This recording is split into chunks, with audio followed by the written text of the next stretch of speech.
Back in the 70s, we put this property here into an easement so it would never have the opportunity to be farmed, that it would be conserved in perpetuity. And so we now manage the 650 acres of wetlands here on the farm.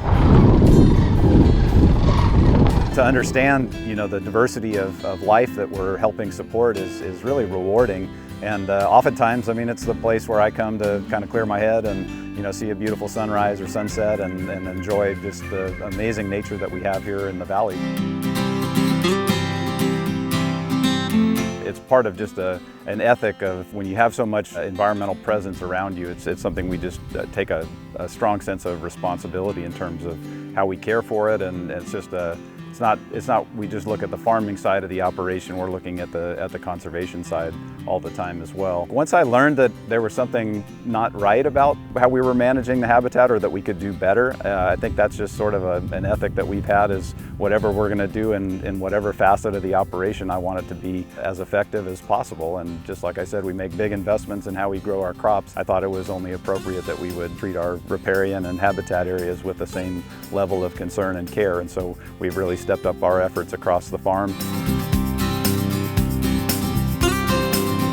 I definitely have a sense of responsibility, and I think even going back to my third great-grandfather, he essentially was working in the landscape and raising cattle here, but he saw some of the last herd of tule elk that were in peril, essentially just because some of their habitat was getting squeezed out, and he had his vaqueros round them up and put them in a safe place, and that same initial breeding stock has populated a lot of California from his efforts of essentially preserving them. Stories like that resonate with me, and just carrying forward a responsibility of, we don't produce cattle anymore, but healthy food and fiber, for people, and also making sure that we're doing it and taking the environment into account at the same time. This is some coyote bush we planted this year. For a long time, we've made investments in what is being called sustainability, but it's essentially, doing the right thing. Certainly rewarding to see when you make investments and that they're paying off, and that you're making improvements all the time.